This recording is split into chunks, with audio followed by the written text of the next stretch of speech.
यहाँ माता का दाहिने हाथ का पंजा गिरा था, उनके दर्शन नहीं किए तो कुंभ का पुण्य आपको नहीं मिलेगा। तो कुछ समय के लिए आप इस प्रकार से आराम करना चाहो तो आराम कर सकते हैं। तो इसका कोई चार्ज नहीं है। भीष्म पितामह का भी दर्शन हो जाता है।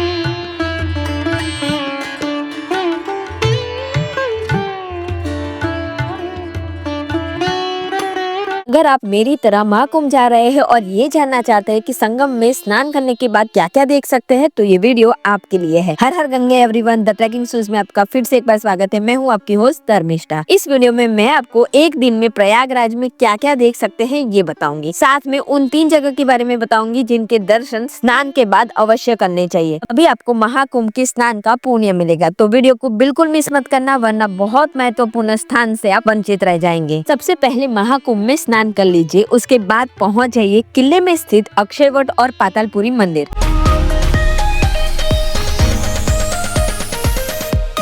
अक्षयवट यानी जो अक्षय है, जिसका कभी क्षय नहीं हो सकता। धार्मिक मान्यता अनुसार प्रलय में भी इस अक्षयवट का नाश नहीं हुआ था। प्रलय के समय भगवान विष्णु बाल मुकुंद के रूप में वट वृक्ष के ऊपर शयन करते हैं एवं भगवान राम ने वन जाते समय गुरु के निर्देश पर एक रात अक्षयवट के समीप वास किया था। माना जाता है कि मुगल आक्रांता अकबर ने इसे कटवा दिया था, पर वो इसे समूल नष्ट नहीं कर पाया था। विद्वानों का मानना है कि अक्षयवट की जड़ें पाताल तक विद्यमान है।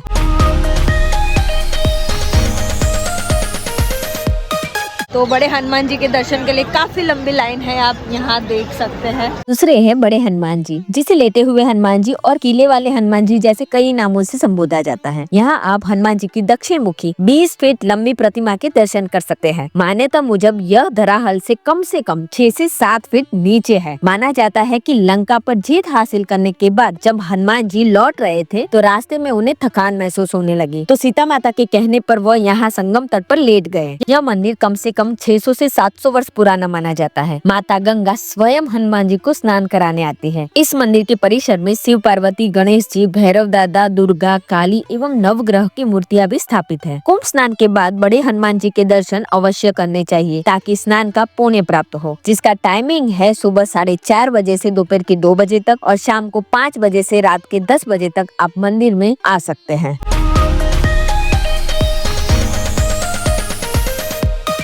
उत्तर भारत में दक्षिण भारत की शैली का मंदिर आपको यहाँ देखने मिलेगा। ये मंदिर है श्री आदि शंकर विमान मंडपम। फिर पहुँच जाइए बड़े हनुमान जी के नजदीक स्थित आदि शंकर विमान मंडपम। यह मंदिर श्री कांची कामा कोटिपीठ के द्वारा 1986 में बनवाया गया है। 4 मंजिला यह मंदिर उत्तर भारत में दक्षिण भारत का उत्तम नमूना है। 139 फीट ऊंचे इस मंदिर में कुमारिल भट्ट, जगत गुरु शंकराचार्य, कामाक्षी देवी समेत 51 शक्तिपीठ एवं 108 शिवलिंग भी है। मैं ऊपर वाले फ्लोर पे आ गई हूँ, 3rd फ्लोर पे, और वहाँ से पूरी टेंट सिटी का और ये जो महानगरी महाकुंभ के लिए बनाई गई है, बस वो पूरी की पूरी यहाँ से दृश्यमान हो रही है। तो आप यहाँ से पूरा का पूरा महाकुंभ का व्यू देख सकते हैं। वहाँ आपको पुल दिखेगा, ये पूरा टेंट सिटी दिखेगा आपको, ये पार्किंग वगैरह है, यहाँ लोग रह रहे हैं। ये मंदिर का रास्ता है, वो संगम का रास्ता है, और वहाँ नदी भी यहाँ से दिख रही है, और जिस प्रकार से पूरे घाट बनाए गए हैं वो भी यहाँ से आपको देखने मिलेगा। तो एक ओवरऑल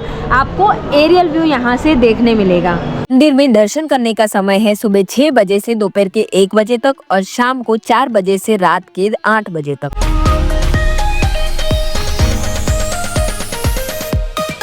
दशाश्वमेध घाट है, तो यहाँ जरूर आइए एक बार। चौथा है दशाश्वमेध घाट। संगम से 3 किलोमीटर पर रहा दशाश्वमेध घाट भारत में गंगा नदी के किनारे रहे सबसे पूजनीय घाटों में से एक है। मार्कंडेय ऋषि की प्रेरणा से धर्मराज युधिष्ठिर ने यहाँ अपने पूर्वज की आत्मा की शांति के लिए शांति पूजा की थी और 10 यज्ञ संपादित कराए थे। इसी कारण इस घाट को दशाश्वमेध घाट कहा जाता है। ये घाट भगवान शिव को समर्पित है। यहाँ पर चेंजिंग रूम भी है, अगर आप चेंज करना चाहो तो कपड़े वगैरह चेंज कर सकते हैं। परमानेंट वाली व्यवस्था है। कुंभ के बाद भी अगर आप आते हैं तो आपको वो व्यवस्था मिलेगी। तो कुछ समय के लिए आप इस प्रकार से आराम करना चाहो तो आराम कर सकते हैं। तो इसका कोई चार्ज नहीं है। ये पक्का वाला घाट है और यहाँ पर आरती भी होती है हर रोज 365 दिन यहाँ आरती होती है। तो माँ गंगा की आरती का जो समय होता है, जब ठंडी होती है तब ये सुबह 5 बजे होती है और शाम को 6 बजे आरती होती है। अगर समर है तभी यहाँ सुबह 5 बजे आरती होगी और शाम को 7 बजे आरती होगी। तो ऋतु के हिसाब से आरती का टाइमिंग चेंज होता है। ये 24 घंटे खुला होता है, आप यहाँ कभी भी आ सकते हैं।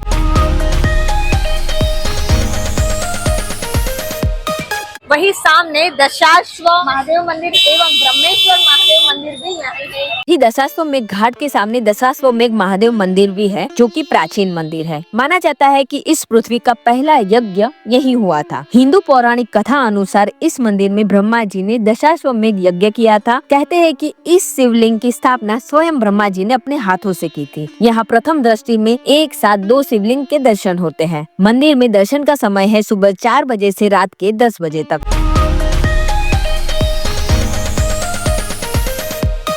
दशाश्वमेध घाट से 1.5 किलोमीटर पर स्थित है नागवासुकी मंदिर। सीढ़ियाँ चढ़ते ही आपको एक तरफ समुद्र मंथन और दूसरी तरफ विष पान करते शिव की सुंदर चित्र देखने मिलेंगे। कुछ सीढ़ी चढ़ते ही आप नागवासुकी मंदिर के प्रांगण में पहुंच जाएंगे। सागर मंथन के समय मंथनी बने मंदराचल पर्वत के चारों ओर रस्सी का काम नागराज वासुकी भगवान ने किया था। मंथन के बाद नाग वासुकी भगवान ने यहाँ पर विश्राम किया था। ये वही नाग वासुकी है जो भगवान शिव के गले में विराजमान है। मंदिर के पुजारी का कहना है कि ब्रह्मा जी ने जब शंकर जी की स्थापना के लिए यज्ञ किया था, तब नाग वासुकी भगवान खुद आए थे। यज्ञ के बाद जब वो वापस लौट रहे थे तो स्वयं भगवान विष्णु ने इन्हें यहाँ स्थान देकर स्थापित किया था। इसीलिए कहते हैं कि इसकी स्थापना स्वयं भगवान ने की है। कहते हैं कि अगर आपकी कुंडली में काल सर्प दोष है तो इनके दर्शन मात्र से वो दोष खंडित हो जाता है। कुंभ स्नान करने के बाद नाग वासुकी के दर्शन अवश्य करने चाहिए। प्रतिवर्ष नाग पंचमी पर यहाँ बड़े मेले का आयोजन होता है। कहते हैं कि गंगा स्नान बाद इनके दर्शन से पापों का नाश होता है। इस मंदिर में दर्शन का समय है सुबह 5:30 बजे से रात के 10 बजे तक।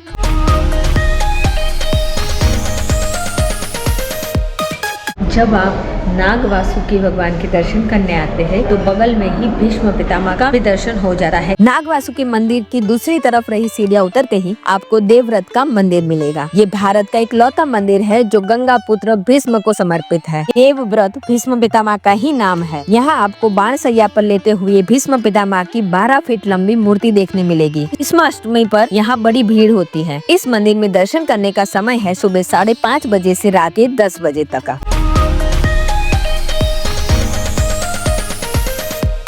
ये वैणी माधव जी का मंदिर है। अगर आप प्रयागराज में कुंभ में स्नान करते हैं तो ऐसा माना जाता है कि यहाँ उनके दर्शन नहीं किए तो कुंभ का पुण्य आपको नहीं मिलेगा।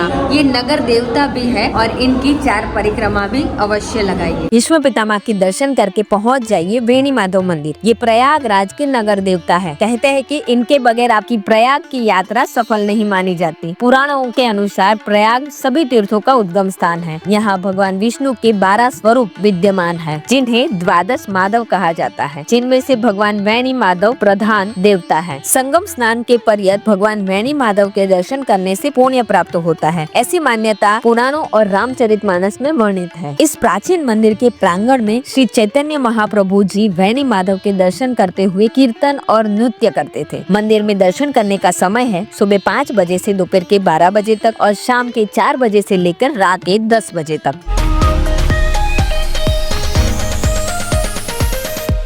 वैणी माधव के दर्शन करके पहुंच जाइए वहीं से 2 किलोमीटर पर स्थित अलोप शंकरी देवी शक्तिपीठ, जिसे सिद्धपीठ भी कहते हैं। तो मैं अलोप शंकरी शक्तिपीठ के प्रांगण में खड़ी हूँ और आप मेरे पीछे जो देख सकते हैं यही मंदिर है। माता यही विराजमान है। तो अष्टादशमी में 18 मुख्य शक्तिपीठों का उल्लेख है। उसमें से 14वां जो शक्तिपीठ है वो ये है। यहाँ माता का दाहिने हाथ का पंजा एक कुंड में गिरा था। तो आप जैसे ही अंदर जाएंगे माता की कोई मूर्ति नहीं होगी, बस एक कुंड है। उसके ऊपर एक झूला है जहाँ माता अदृश्य रूप से विराजमान है और कुंड के ऊपर स्वस्तिक है और श्री चक्र बनाया गया है और उस कुंड का पानी ही प्रसाद के रूप में दिया जाता है। उसमें माता अदृश्य रूप से विराजमान है, इसीलिए इसका नाम अलोप शंकरी है। यहाँ आप सुबह 5 बजे से लेकर रात के 10 बजे तक दर्शन कर सकते हैं। तो फिर मिलेंगे एक और नए वीडियो के साथ एक और नई जगह पर। तब तक के लिए हर हर महादेव। जय हिंद, जय भारत।